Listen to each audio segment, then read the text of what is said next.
Parents' Night In is back on YouTube. Come on and get your fix. Kelly and Justin welcome you to episode 36. Our show's called Parents Not In. People call our show Parents Not In. Good evening. I'm Justin. Oh, I'm Kelly. Welcome to Parents Night In, here at enough.com. Tonight we're watching a movie that we bonded over very early in knowing each other. Yeah. This movie was responsible for our first, funny exchange together. Via emails. Can I say it? Go ahead. Forrest Gump. Okay, so I'm going to tell the story then.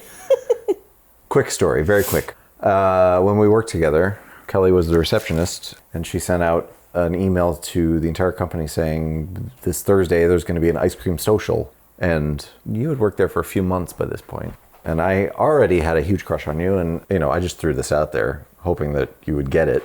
I just responded with, Lieutenant Dan, ice cream.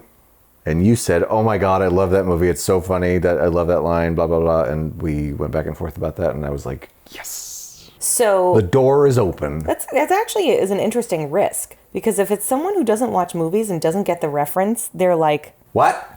My name's not Dan. I am not a lieutenant. Yes, there's ice cream. You have problems.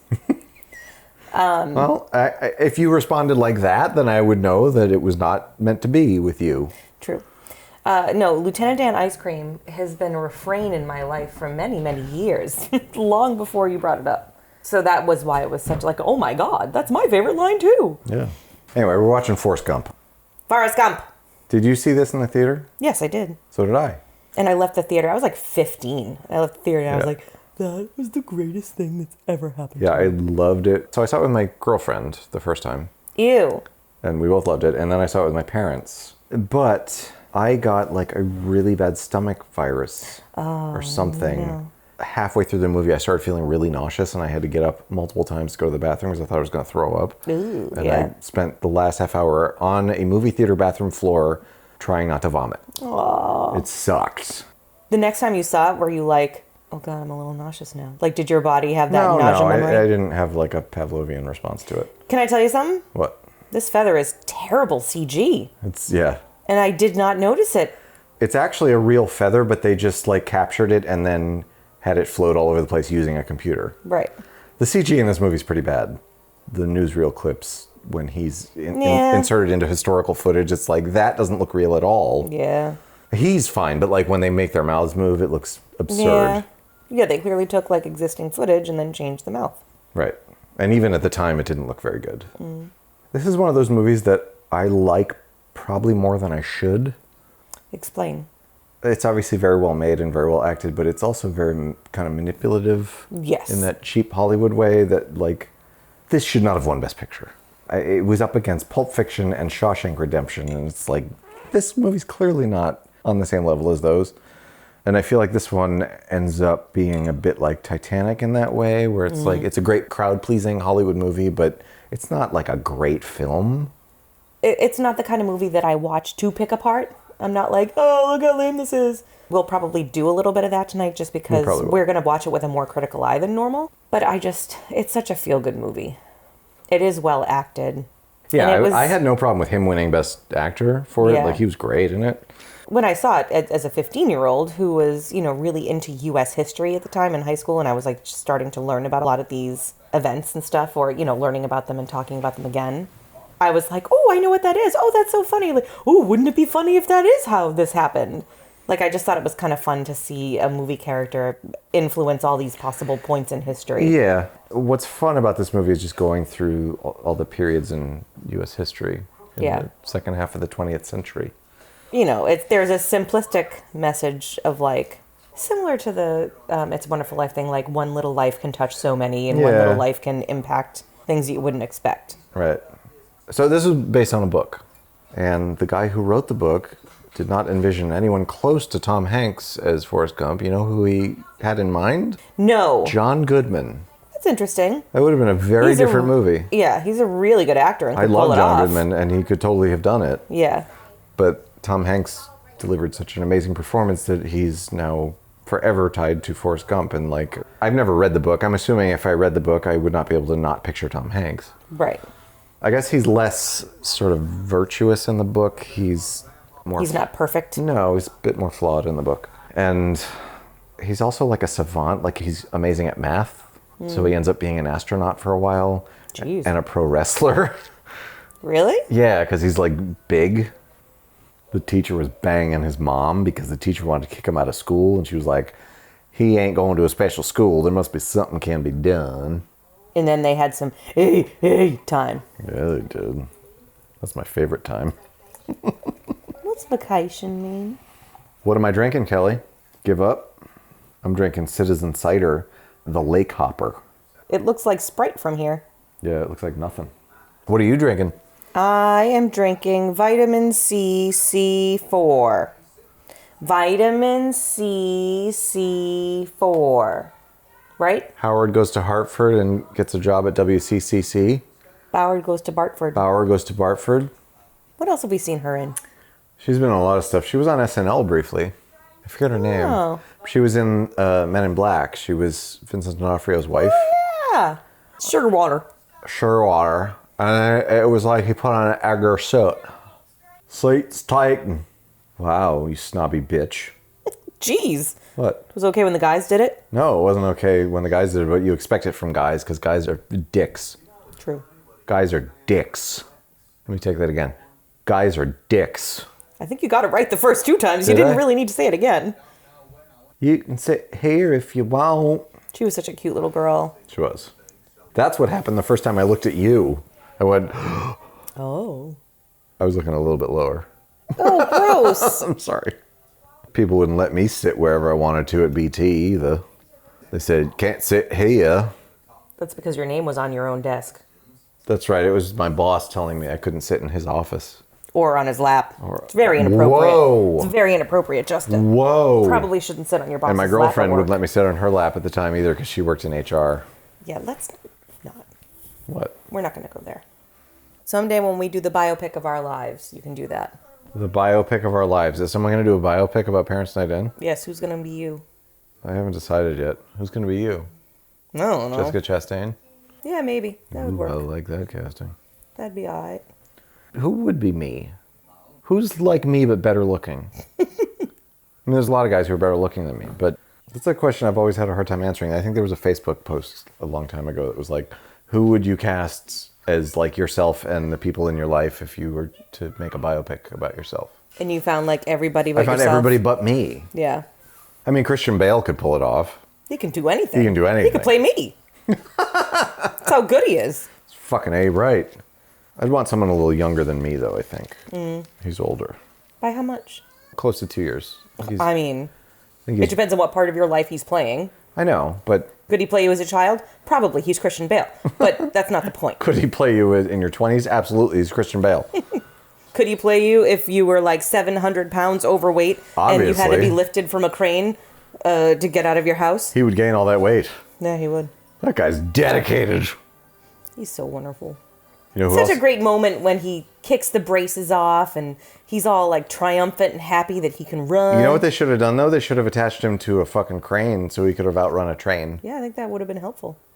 And then Lois could have seen him and said, oh, look at that boy. He's running really fast. I was running. That's ridiculous. Yeah, that didn't happen. That didn't happen. You know what I think is a real jerk move? What? When his foot gets stuck in the grate at the beginning of the movie and those 3 men just watch her struggle to get it out. Well, Whatever happened to Southern hospitality? and chivalry. Yeah. This is the 60s, man. It's before the 60s. This is the 1922s, man. No, I think it's 50s. I would say 50s. This is the 1949 to 1958-ish Jesus era, Christ. man. Jenny's dad is a fucking douchebag diddler douche. Douchebag diddly diddly douchies. That was strong language. Buenas ding dong diddly dias. I think this might have been the next thing I saw her in after The Princess Bride. She was obviously in things in between, right? Yeah, but I didn't see any of it. After this movie came out, Her face is funny in that show. Yeah. Run! well, she's trying to do the accent. It's really hard for a British woman to do that Southern thing. She's not British. She's not British! Which I was... That was a joke. I knew that, Yeah, I know. by the way. Which again, I was Fans. shocked about. when I learned that, because her accent in The Princess Bride was so convincing. Yeah. So after this movie came out, I got the double CD soundtrack. It's a fantastic good soundtrack. There's so many great songs. Oh, I loved listening to that soundtrack. I mean, it's hard to go wrong when you have a movie that takes place in the 60s and 70s. Yeah. So much good music. Who in the hell is that? We need him for a football team. Football. That's how they say football in the South. Football. Football. I don't like it that they call him stupid. I mean, he's stupid. It's not nice. Kelly. I guess we've discussed this already. Stupid is as stupid is. Yikes. What? He's like Big Dumb Flash. Big dumb Flash. Like, the compositing is really good. The compositing is very good. He looks like he's there. Yeah. They got the lighting done well. Yeah, like, that's really impressive. But when they have JFK try to say something that he's not really saying, it looks like Garth singing terrible. Bohemian Rhapsody. It does, and the voices don't match up at all. Here it is. Ma'am, you dropped your book. Ma'am, you dropped your poop. Poor Jenny. Her date got ruined. Well, her date was a scumbag. Totally true. Jenny is one of those women who's attracted to douches.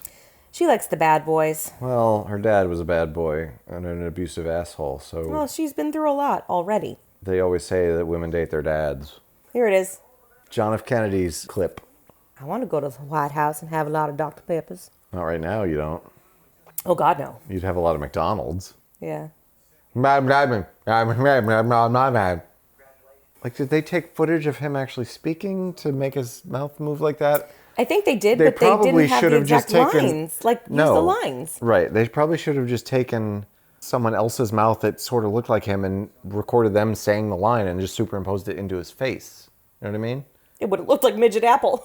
It would have, but that would have looked better than what they did. Wonder how a movie like this would do nowadays in the age of franchises and action and comic books. I mean, I feel like it has a gimmick that I feel like it could work, but I feel like they would market it in a very different way. It'd be like, meet the man who changed the course of history. Yeah, maybe. Like, it would be almost like this was his superpower. Being dumb and in the right place at the right time changed the history of the world. Here's the joke that Kelly didn't get until about 4 years ago. You ever been on a real shrimp boat? No, but I've been on a real big boat. Yeah, I didn't know The that most was a study in opposites. lobbed softball ever. And she was like, he said shrimp boat. And he said big boat. Wonder what that means. Forrest Gump is tailor-made for the military. Yeah, because he's really good at doing exactly what he's told to do, exactly the way he's told to do it. Yeah. I could use one of those around the house every once in a while because our child is not that. I thought that was going to be a knock at me. No. It'd be nice to be like, hey, can you put your shoes in the cubby? And have him go and pick up the shoes and put them in the cubby. Instead of Not tell me 7 stories on the way there and then forget what I asked him to do. Or saying, why? What's OCS? Would you like me to look it up on Google? Kelly looks stuff up on the Google, looking up stuff online.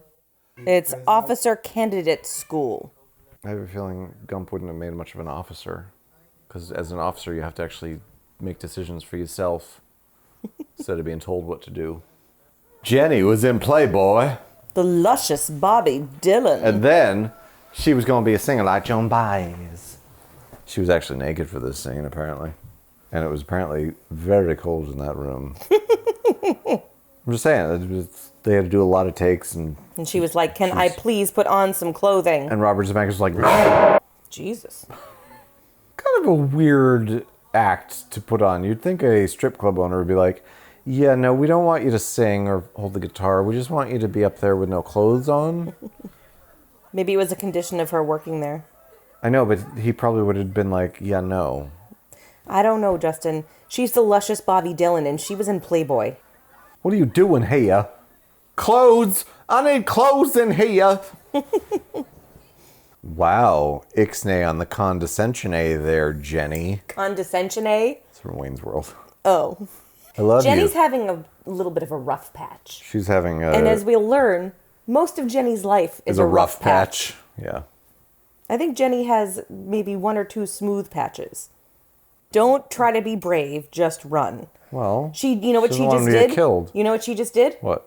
Forrest, don't be a hero. Don't be a fool with your life. Do-do-do-do-do-do-do. Forrest, don't be a hero. Come back and don't make me your wife, because I'm still going through a rough patch and I'm not going to be ready to be your wife until like the 80s when I have AIDS. Wow. And as he started to go. You've given up the entire movie. I was reading something recently where people were going back and forth on a movie page comment section about whether she in fact had AIDS or whether it was Hep C. Yeah, I was reading about that. The assumption is that she has AIDS, but I don't know if the filmmakers ever said anything about what she was supposed to have, but I think Hep C was probably the intent. I always assumed that AIDS came out was around the intent. Hep C came out around the same time. I didn't know Hep C was new. I thought Hep C was always there. No, it was new. Because AIDS was new around that time too, and It she was. shared a lot of needles and she did all that. Yeah, but I think it definitely comes across like AIDS, like in retrospect. there's a new virus; they don't know how to fix Right, it. exactly. But and part of the discussion was, if she indeed had AIDS, wouldn't Little Forrest have AIDS? Couldn't she have passed it to Big Forrest? But it depends on when she got it too. Depends on when she got it, yeah. She could have easily gotten that after Little Forrest came around. True. The Vietnam section of this movie is one of my favorite parts of the movie. I'm fascinated with just Vietnam movies in general. This is the only movie about Vietnam War that I like. Because What about Apocalypse Now? Gritty. No, I know. I like it. I just mean that, like, I generally and famously do not like war movies. I find them very difficult to watch. Well, they I get are. emotionally messed up by them. That's the point. This one doesn't mess with me the same way. But, Because it's a frosting version. yeah. It's light and fluffy. I just find Vietnam movies fascinating. They're very immersive. This was my first... Such a bizarre thing. Why were we there? It makes no I sense. don't know. This was my first introduction to Gary Sinise. Mine too. Was this his, like, big break? It was his breakout, yeah. Oh, I didn't realize that. Yeah. He's so good in this movie. He's awesome in this movie. And I love him very much because he also, since this movie, has been extremely dedicated to helping veterans. Yes, he has. And so he does a lot of charity work and a lot of Yep. wonderful events to support people who've served and their families who've lost family members and Yeah. all kinds of stuff. He seems like a genuinely good man. He's a good guy, that Gary Sinise. Yeah. He seems approachable, like you could have a beer with him. And then you could say, "You ain't got no beers, Lieutenant Dan." "Yes, I know that. Go get me one." I was also going to say something else about war movies. So we watched, what's the movie that we watched recently that made me very mad? Paths of Glory. Yes, Paths of Glory. And I had a lot of deja vu moments with 1917, which we had also watched somewhat recently, because there was a lot of time in the bunkers. Yes, same war. Yeah. But watching Paths of Glory, right? I have no idea how accurate that is based on read the reality of how people think about war, right? Like I struggle with it, right? But you know, that stupid asshole in Paths of Glory is like walking through the thing and punching people in the face if they're not like strong enough for him. Yeah, and yeah. He's just a dick and like sort of treats the whole thing like a game, and like all the men. They're expendable. Yeah, and that makes me so 'Cause sad. I don't like to all he cares believe, about is his promotion. Right. That's the only reason he's doing any of it. and I don't like to believe that there are people in the world like that, and I But don't like there it when are. movies point it out. I like to believe that everyone's awesome and nice and like wicked cool and like super helpful and like No. really nice. No, most people in power are shit. I don't need the movies to remind me of that, Justin. Society does. I think I'm just gonna watch Disney movies from now on. There's always really good morals and lessons there. There's plenty of people in power in Disney movies that are shit. Kelly, I don't think that's true. the Queen in Snow White is shit. She's nice. She's nice. She just really likes the way she looks in the mirror, and that's all. Hey, Wicked Queen, if you marry a third husband, which you should not because you are shit. I think that's just one example, and I've already You've already debunked it. So you should probably give me another example because I'm pretty sure that you're wrong. Am I wrong? How about Jafar? He's in power. Yeah, I think he's just misunderstood. Is he? He deeply cares about How about Agrabah. Gaston? Well, yeah. But, like, he's just so handsome. He can't help it. Here's the moment where his shrimposal. His shrimposal? Yeah, it's like a promposal or a proposal. A prom shrimple? It's prom shrimple. He shrimposed to Forrest. He said, "You can come work on my shrimp boat. We can live there." Like, he goes, that's a fine idea. Bubba did have a fine idea. Yeah. There were Vietnam War vets that were saying this scene was extremely realistic because you never see the enemy ever. Yeah. And that's how it was. It was just like they came out of nowhere and just hit everything. Yeah. I feel like in lots of Vietnam movies, you don't see the enemy. Well, there's a lot of that, yeah. Which is very different from Paths of Glory and 1917. Well, where it was just stalemate all the time. You literally, like, run at each other. Right. And then right here is where they used some blue screen, or green screen, where they're napalming the woods. Lieutenant Dan, green screen. Doesn't even look that bad. Like, even when you point it out, I have to really stare at it to notice. Bubba said something I won't ever forget, like it was going to be something really poignant, really lofty. Yeah. I want to go home. Here was a bullet. Jumped up and bit you.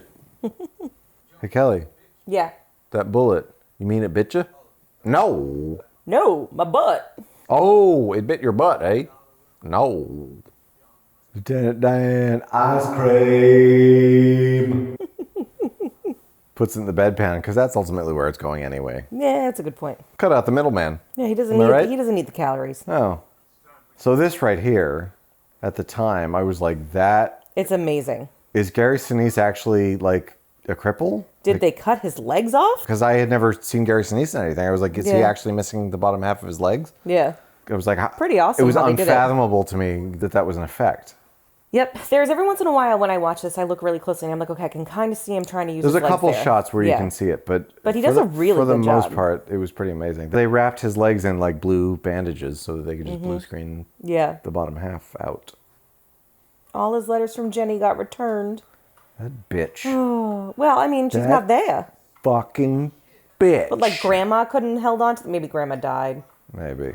Yeah, that's probably what happened. I think it was her grandma's dog. He was a mean dog. He killed her. Door song number 2. Hello, I love you. Won't you tell me your name? Hello, Ping Pong. I love you, Ping Pong. Won't you tell me your name? It's Ping Pong. Wow. Hello, Ping Pong. I love you, Ping Pong. Won't you tell me your name? Ping Pong. Hello, Ping. Why'd you have to take my joke and just What? make the same thing? Yeah, I just did the same thing, didn't I? You didn't do anything different. You Hold added on. nothing. Hello, Ping Pong. I love you, Ping Pong. Won't you tell me your name? Fuck you. Was that different? Yeah, it wasn't good. Hello, Ping Pong. I love you, Ping Pong. Won't you tell me your name? It's Steve. That was all right. Is that better? Yeah. That was horrifying. Aren't you glad you married me? Yeah. And not someone else? Okay, moving on to beer number dose. And this is a Burke's Ale Works Nut Brown Ale. Burke's Ale Works is a brewery that is based in Hanover. And this is our first time trying their beer. So we ordered an IPA and this Nut Brown Ale. Supporting local business. Yeah, supporting all our local brewers. I am also drinking a local brewery, Widowmaker Blue Comet. We had a Blue Comet? You didn't tell me? It was an IPA. You said you didn't want one. Blue Comet was my IPA gateway. Oh. My gateway IPA. My IP gateway. Your gate PA? My gate PA. Did Gamora have anything to do with it? What's it? What? Nothing. Gamora says it's a gum IPA. It's definitely nutty.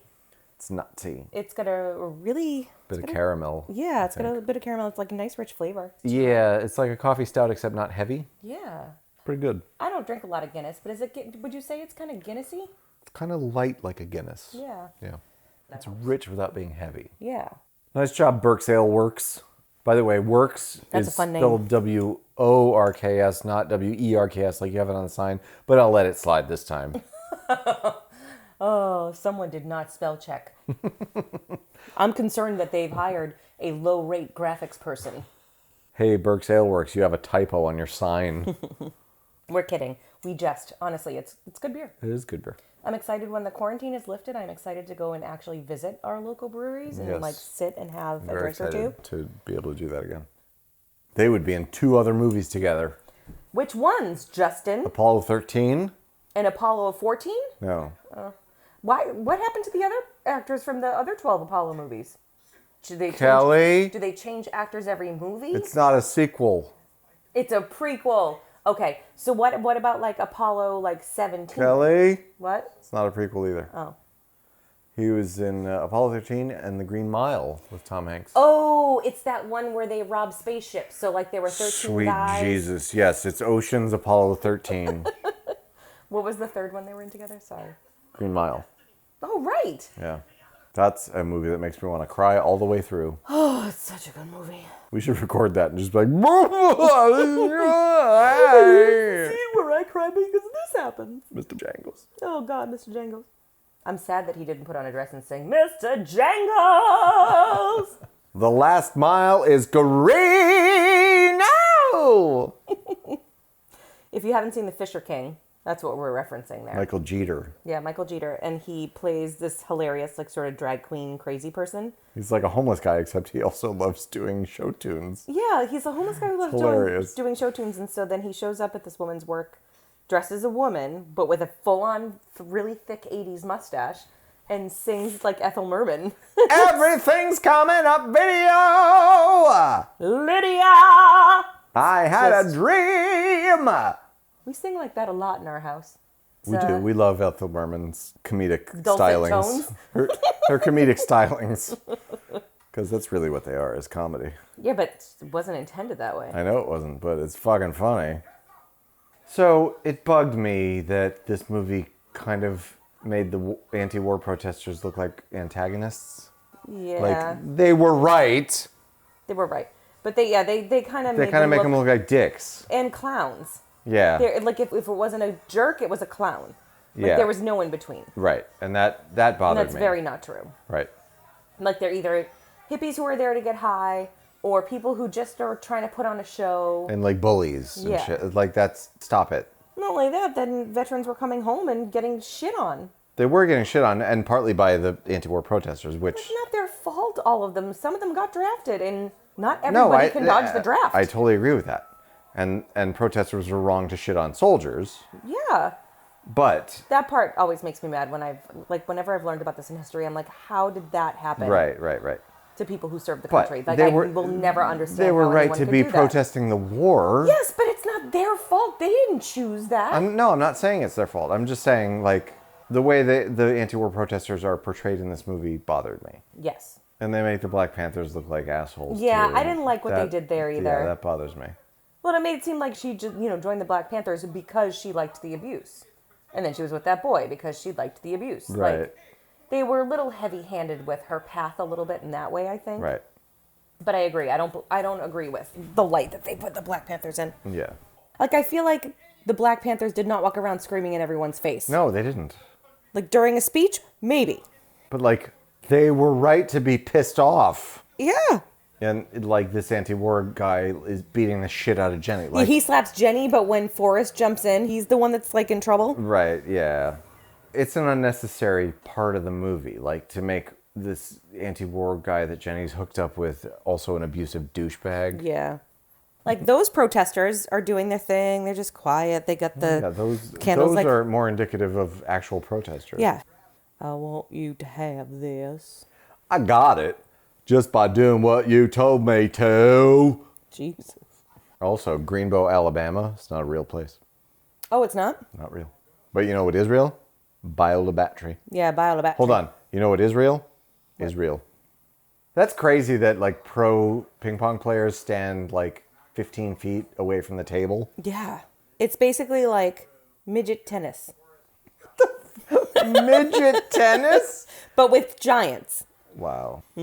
This scene pisses me off. Because he wrote the Imagine song? He wrote the Imagine song, and the voice is totally wrong. The lip movement doesn't work at all. And they make it sound like John Lennon is a communist. And then Dick Cavett says, oh, hard to imagine. It's easy if you try, Dick. It's so bad. Yeah, it's not great. And, like, even the CG doesn't work in this scene either. Like, Forrest doesn't look like he's really there. It's the worst of the composite scenes. I love this moment. That's Lieutenant Dan. Lieutenant Dan. By the way, I love how he turns around and then looks more surprised when he sees him, even though he knew. Gary Sinise looks like a total fucking badass with the long hair and the beard. Yeah, he's cool. When I saw this, I was like, yeah, he looks fucking awesome. He looks like you in high school He is does what he look looks like like. me in high school. Maybe he needs to play you in your biopic. He's too old now. Eh. Ah! Okay. Bride of Frankenstein, pepper and salt lady. Look at that tiny ass television. Man, we grew up in an era where a 12-inch TV was like, that's my entertainment center. I got a 20-inch TV So did I. when I was, I don't know, 23. And I was like, So was I. yay! When- I can see things now. When Bales and I moved in together, he bought a 27-inch TV, I bought a 20-inch TV, and I was like, this You is... bought a 27-inch TV? Yeah. Whoa, money And I was bags. like, I can't afford that. I'm just going to get the 20-inch. That's fine. That's enough. And that was my TV for years. Yeah? And that was good enough. What the fuck? Well, we didn't have better. Mental. If you're ever a shrimp boat captain, that's the day I'm an astronaut. Well, guess what, Gary Sinise? 1 year later, you're going to be an astronaut in Apollo 13. That is pretty hilarious. So, boomity boomity. I have a feeling she might have been in Dirty Dancing. The blonde? The blonde. Really? I'm gonna check it out. I'm gonna look it up. I'm gonna find out from Google. Oh. That was very Mona Lisa Ralphio. It was. It was kind of Tom Haverford inspired, actually. Yeah.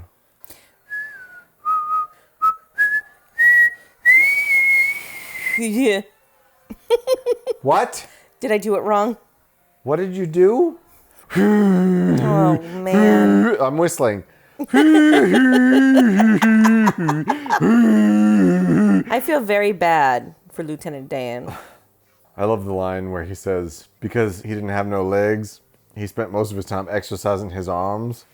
That's a compound joke. Compound. Right here, where he climbs into the wheelchair. He definitely used his legs there. Yeah, because Because you'd have to put the brakes on the wheelchair. right to there, be able to he do that. defies Yeah. gravity in that Yeah. shot. Oh, look at that. Forrest blows the whistle on Watergate. And thus dooms every scandal in the U.S. to be named something Gate. Yeah. Thanks a lot, Forrest. That's always driven me nuts. Gate doesn't make any sense. It's not Gate Yeah. because it's a scandal. It's Gate because Watergate was the name of the hotel. You know what? The next time that one of the cats does a hairball on the floor, I'm going to call it Hairball Gate. Tom Hanks is the most likable actor of our generation. He's the best.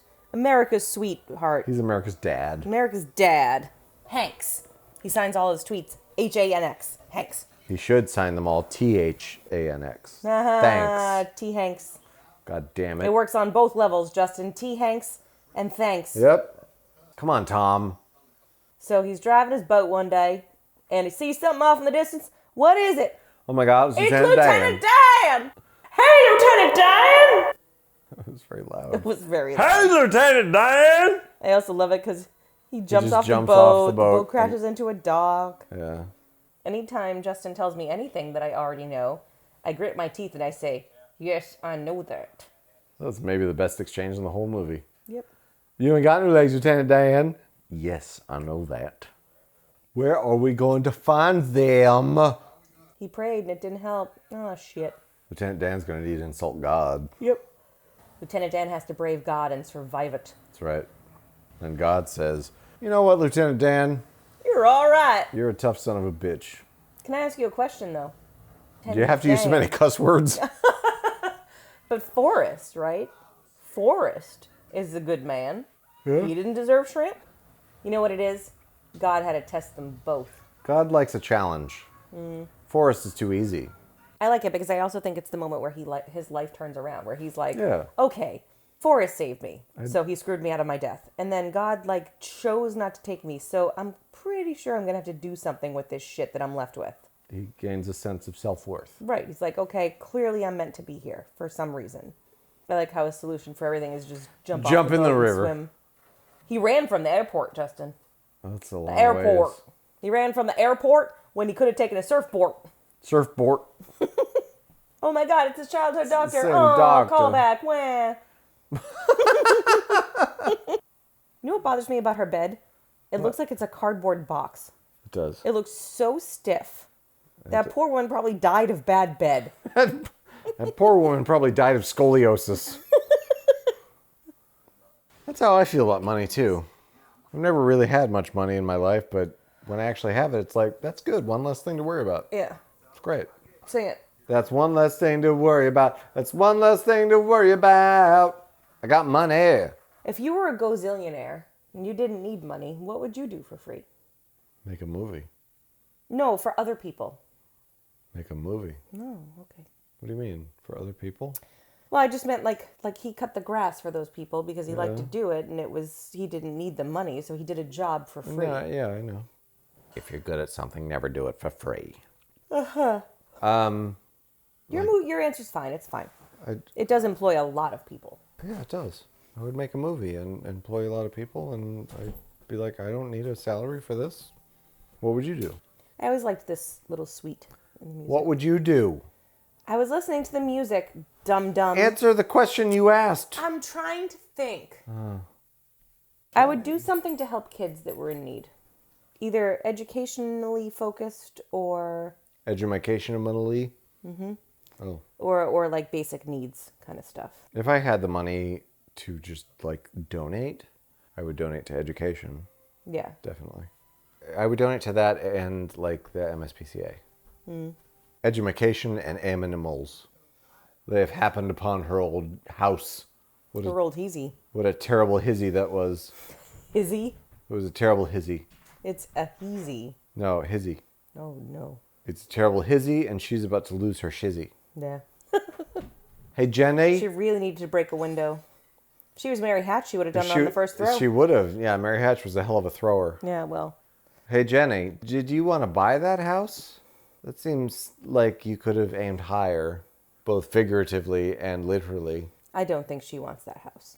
Because Mary Hatch threw a rock at the window when she wanted to buy the house. Also, her feet are dirty. Her feet are dirty because she took her sandals off. And her white skirt. Didn't anyone teach her not to sit in the mud with a white skirt on? Kelly? She never met Bubba, who would have told her not to sit with her skirt in the mud. This whole soundtrack is basically a classic hit station. Yeah. Why is 60s and 70s music so comforting? I think because that's what our parents listened to as we were growing up, and so it reminds us of home. I guess. That's very much how it is for me. Yeah. My grandparents and my parents listened to that music, and so when I hear it, it just brings me back to my childhood when I felt warm and safe and happy all the time. Yeah. Here she comes, Forrest. Here she comes. Here she comes, Forrest. Here she comes. You're next. Taking off her nightgown. There it goes. And just like that, Jenny was gone. She bangs him and then she leaves. It's just so mean. Yeah, she's the worst. She gives him the best night of his life and then just goodbye. That was very condescending of that cab driver. Where are you running off to? I'm going back to my apartment. Like, leave me alone. I banged some rich plantation owner and now I'm done. This was based on some guy who actually did this. He like ran across the country. It's ridiculous. Like a crazy person. You just ran! Most of all, I thought about Jenny, the one woman who deflowered me. Yikes. And then left. If he was a YouTuber, he'd be a very famous YouTuber. I'm sorry. If he was a YouTuber, he'd be a very famous YouTuber? Is that like a YouTuber who's hit a certain status? Yep. Is it a YouTuber who only works in October? When you get 10 million views. You only work in October. You become a YouTuber. A YouTuber. What about a YouTovember? What? What's special about a YouTovember? Or a Usember? A YouTubuary. It wasn't very good. Anyway. Shut up! If he were a YouTuber, he'd be extremely famous. Yeah, he would. For just doing this stupid thing. Yep. This is also ridiculous. Gives him a yellow t-shirt, Forrest wipes his face, and it becomes the yellow emoji. It becomes the have a nice day sign. Him wiping his face on it wouldn't have that perfect cartoon face. They should have at least made it look somewhat like, oh. Like the bat signal in Batman Begins, where it's like messy. Yeah. Yeah. Oh my God, he found out he doesn't need to take a bus to go see Jenny. He's been sitting on that bench the whole time for no reason. You know, telling all these stories to people he doesn't even know for no reason. All he could have done was run down the block and see Jenny. This is one of those situations where, like, if one thing had changed, there'd be no movie. Yeah. If the first person had said, oh, you could just walk there. I don't know how to say this, but we banged that one time. In about 10 seconds, someone's going to walk into this room who came from you. We banged, and you gave me something, and that something has come through the door, and that's Robert Zemeckis' wife, and she's no longer alive, and that's really sad. She's not. You remember? That's the lady. From Die Hard. Yes. Yeah. And that kid sees dead people, and he was just with a dead person. Oh, my. That's weird. He got a dad named Forrest? Yes, Forrest, it's you. I like his reaction here, though. Try to work with me here. He does such a wonderful job of portraying, like, I don't know what to do with this. Yeah, he does. But he's so sweet. Yep. Hello, Mr. Gump. Hello, Mr. Gump. That kid is so cute. Not so much anymore. You know what, Justin? They don't all grow up to be beauties. You included. Hey! What? You fucking bitch. I'm kidding. I love you. You disgust me. No, I don't. You know what line killed me? The first time I saw this was when he said, "Is he smart?" Yes. And I was like, boom! Yep. Because, you know, you don't think of him as being intelligent, but the fact that he knew enough to ask that question suggested that he had enough self-awareness to know. Yeah, where he's like, is he smart? Was he... No, he's really smart. And it's incredible. Yeah, it's a great line. It's such a good payoff. Well, it's like that thing we were talking about earlier, where it's like, I don't want him to have the worst of me. Like, I know where my limitations are, and I hope I didn't pass them along to him. Lieutenant Dan. And he's walking. When I first saw this, I was like, oh, he sold out. He cut his hair and beard. What the fuck? Really? Come on, Dan. And I was like, yay, he's back. Screw you, Dan. Fucking square. Titanium alloy. Just like on the space shuttle. The you and I will be in a year. Yeah. Guess what? It's going to be real fucking hard. Guess what? I'm not going to get to go on that space shuttle because I have the measles. There's the feather. Oh, it my fell gosh. out. It's like full circle. It fell out. Take your book, Forrest. Forrest, you take my book. It's Dorothy. Wow, she really has not elevated her station in life. You know what, Justin? She doesn't need to. Over 20 years. She's happy driving the bus. I guess. Matter of fact, I know people who drive buses, and they Do you? really... Yes. You do? I know 2 different people that drive buses. Really? And they really love it. Really? How do you know them? Different ways. Different ways. One is a former coworker, and one is a former colleague friend. Okay. Do they all ride together on a CG feather? No. This is not the Magic School Bus, Justin. Get on the magic school bus. I'm gonna fly into the camera. Give me a second first. Jeez. So, you know, when you watch that movie, it's easy to see how someone who's like a serious film buff would be like, no, it's crap. But it's fluffy. It's fluff. But it's good. No, it's good fluff. It's very well done fluff. It's like a good peanut butter and fluff sandwich once a year on the beach. I don't like fluff. No, it's very well done for what it is. It's a good dramedy blockbuster. I like it. Why? I like all of the acting. I think everyone does a good job. Yes. You know, it's got the cheese factor, and it definitely does a couple of ham-fisted things, but overall, it's just a really fun movie.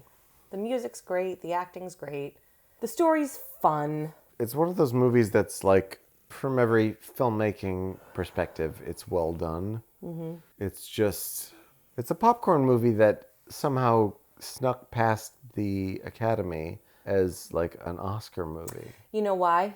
Why? Because it was a popcorn movie with a side of nachos and an ice cream sundae. Okay. And those pretzel dippers that they allow you to Those pretzel buy, dippers. and then you dip them in the cheese sauce. The nachos have jalapenos on them. What? It's like buying a hot dog and getting the fries for free. It's like the prize inside the sugary cereal box.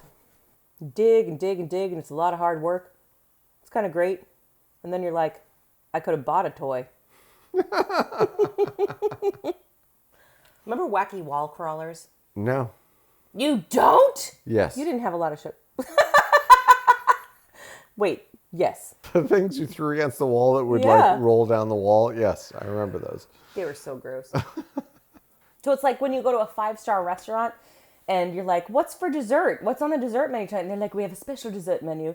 Ice cream. It is a piece of brioche bread that is spread with a nut butter. And then there is a fluffy marshmallow meringue on the top. And then we put more brioche bread on it. And we give it to you on a plate. And you're like, that's a fluffernutter. And they're like, no. It is our brioche nut butter souffle. Basically. Yeah. It's a popcorn movie disguised as Oscar bait. It's crowd-pleasing fluff that feels like it's meant for award season, except it's really not. What else would you compare it to? What else falls into that category? Movie-wise? Yes. I don't want to say Ghost. Ghost was good. But it was like Ghost was nominated for Best Picture. It was also cheesy. And it was like, really? This is a Best Picture nominee? This is the best you could do, Hollywood? Come on. Come on, Hollywood. You're better than that. You're better than that. I would say Titanic kind of falls into that same category. That's what I was wondering. It's a popcorn film disguised as Oscar bait. And like Avatar kind of thing. Yeah. Yeah. Definitely Avatar. Yeah, it's that thing where the Academy can't resist saying everyone loves this movie. We got to nominate it for all kinds of stuff. And I enjoy it quite a bit. It should not have won Best Picture, but I enjoy it. What would you have given it to? Pulp Fiction or Shawshank? Pulp Fiction. Pulp Fiction was such a defining film of the era that it was like you should have had the foresight to say this movie's going to be a huge deal throughout this decade. Yeah. And Shawshank was just an incredible film. It was so well done. Yeah. Based on an incredible book that I've never read. It's a great book. Shut up! She just glared at you, man. Yeah, I'm glaring right back at her If because she's a cat looks douche. could kill, you'd be dead. Yeah, well, they can't, and I'm not. Point taken. Touche, my friend. Touche. Anyway. Having watched this again for the first time in quite a while, I think the Black Panther thing was the thing that annoyed me the most. Yes, I agree. That and just the general goofiness of the protesters. Like, that whole thing was like, I'm not sure what the point of that was. Basically just to make it look like because Forrest went to war and was a hero, like the rest of these people are clowns? Right. I don't know. You're right. But I believe that both sides, like this is one of those many situations in the world where both sides are right. The people that are protesting the war have a right to protest the war, but the people that went to the war have a right to be respected. Yeah, I agree. Because a lot of them didn't go of their own volition. But... And they certainly didn't have fun while they were there. Making fun of the anti-war movement felt very disingenuous. It did, yeah. Hey, Zemeckis, the hell? Hey, Zemeckis, what the hell? Audrey! Do you hear me? Zemeckis! I'm sorry. Good night, everyone. Good night, Captain Underpants. I miss you, Jenny. What? Who's Jenny? Who's Jenny? Jenny! Thanks for watching, everybody. Don't forget to click that subscribe button and follow us on Twitter, MeWe, and Facebook.